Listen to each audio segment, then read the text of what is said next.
Welcome back to Bazooka Kickboxing and MMA. Today's episode powered by Hayabusa. It's all about calf kick defense, and I'm going to teach you 5 different ways to defend them.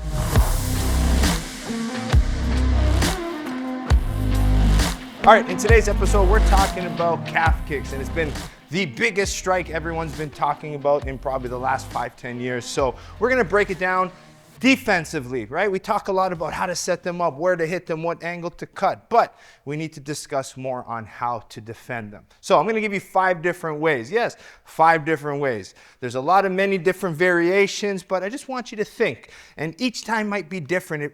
It determines if I'm heavily sitting on my punches, it's going to be a different type of defense versus when I'm on the outside moving. But knowing all 5 is the key, because depending where you are, what you're doing, you might have to adapt or use the different types. So let's get into the first one. Now I'm going to try to talk about what's more simple and what allows you to counter a little bit better. Now, the first one, the easiest, the safest way is understanding distance management, and that's with the pull, right? If my leg's here and I pull out on it as Matt kicks, that's the safest way, okay? Now, when I pull, there's 2 variations to it, okay? I can pull this leg out here, come back, and look, I can come back and counter nice and quick myself. So I quickly pull the leg out of the way, and then I'm right in range to be able to attack again and then create my distance management.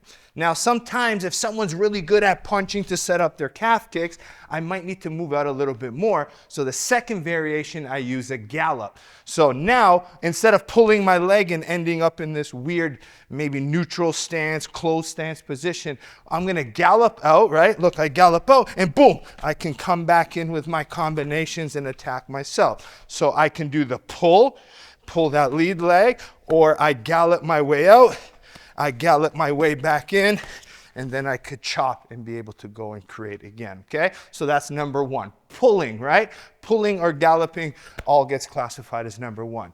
Now, number 2, okay, is what I call heel to butt. Okay?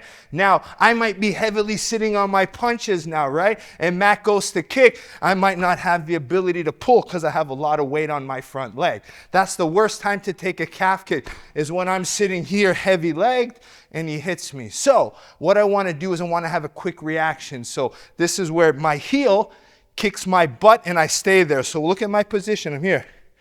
Okay? It just slides under. So Matt throws the calf kick. Look. And I'm right there. So I'm heavy punching, the kick comes, I just heel to butt. And it keeps me here to counter. One more time, heel to butt, boom, and I'm there, bang, boom, boom, heel to butt, bang, I can chop and get my calf, heel to butt. So I can pull it, heel to butt, nice and quick, good reactions. Now, with the heel to butt, right, there's a little bit of that leg motion. So I can almost block the calf kick. Like, let's be realistic. Sometimes the kick comes, it hits the calf. Sometimes it hits the side of the knee. Sometimes they even get the quad. And sometimes you have no idea which level he's kicking at. So this is where I'll lift my leg up. So instead of heel to butt, I'm going to lift it like a traditional leg block here, because it's lifting high enough, right, where it's not going to really hit anything. So I lift up, and ideally it slides under. Worst case scenario, if I lift, it hits the bottom of my foot, and all my leg does is this. It just kind of gets moved out of the way. So Matt kicks pretty good. That's the worst case scenario. If I can get underneath, right? Boom, that's good. If it hits my foot, that's fine as well. I'm taking damage and preventing the nerve running along the calf. Okay? So that's the leg up. So that's 3. Number 4 is toes out. So sometimes I lift my leg for toe out. That's going to be the best ideal situation. So slightly off the ground, but my toes come out. So now when the instep comes, the instep is hitting the blade of my shin. Then it's going to possibly break their foot, because when they kick for the calf kick, a lot of it's with the instep with the small bones. So by turning out, they're kicking now the blade of my shin. That can hurt their foot. Sometimes, though, I might not have, like I said, if I'm sitting heavy on this leg and I'm in a long stance, I might not have the stance length and balance to lift my leg. So sometimes I'll keep my foot planted, right, and I'll just turn my toes out like this. I'll sit and almost wait for it with my toes. So like, oh, it's coming. I'm just going to turn my toes out, okay? So as Matt comes, like I said, ideally, I'll lift a little bit. But if I can't, one more time, I just turn here. So when he does kick me, right, look, look, the front of his foot hits the shin, and I'm hiding that nerve that you want to kind of prevent from being hit on that angle, okay? So that's 4 of moving. Now, sometimes you might not even have the opportunity to lift the leg, to turn the toes out, heel to butt, to exit out, to gallop out. You don't have that ability. So if you are going to take the calf kick, you got to give one back, and this is where the punch counter comes into play. So say I'm sitting here and I wait. As soon as it comes, boom, I'm going to shoot my straight right down the middle, okay? Now, what that's going to do, it might still hurt my calf, but at least I was able to land a big power punch. And now if he goes to think about it again, even this feint here alone, right? I wait for it, right? He's going to think twice to throw the calf kick because I was able to land my rear straight. Now, whether I throw it or not, every time I feint with it, I'm going to get a reaction. So I can feint and move, or feint and get ready to block because I know it's coming. So I can use that to kind of help me, keep me safe, make them think twice about throwing it. Okay? So that was 5 different calf kick defenses, right? I'll try to blast through the review really quickly for you, right? Safest way, pull your leg out, right? Whether it's a pull with my back leg stationary, or I gallop out and I can gallop back into counter, that's my easiest way, okay?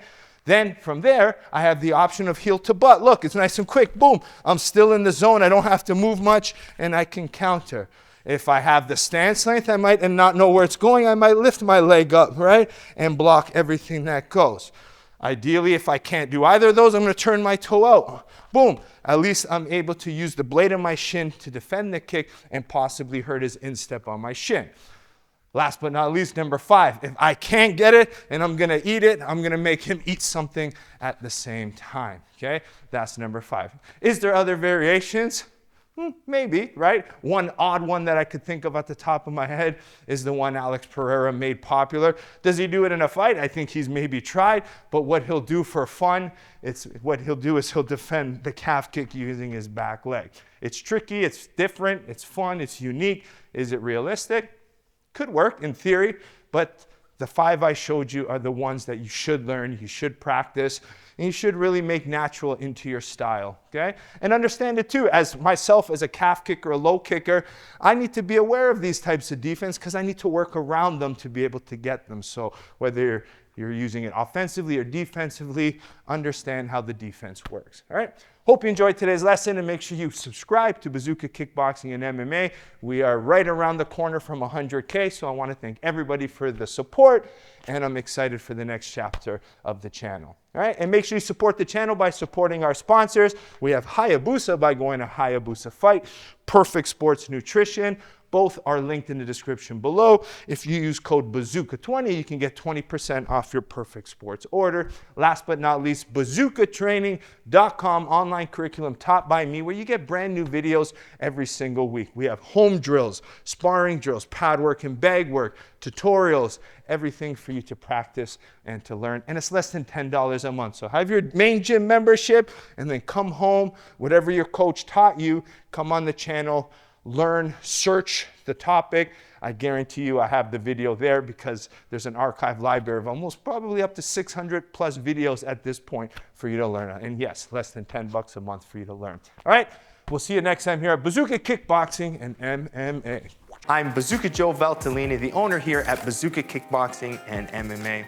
Over the past year, I've designed and created a website to teach Bazooka curriculum at home and across the world. The purpose of this website is for you to, 1, hit your fitness and health goals, all while learning world-class martial arts instruction from me. The beautiful thing about this website, it's geared for all levels. So if you're learning martial arts for the first time as a beginner, we help you progress into the bigger stages. And if you're a pro fighter, guess what? We have different fight concepts for you to improve your tool set and your skills in the ring or cage. As the fastest rising kickboxing world champion and a lifelong martial artist with over 30 years of experience, I've been able to combine my passion for martial arts and teaching to create this website.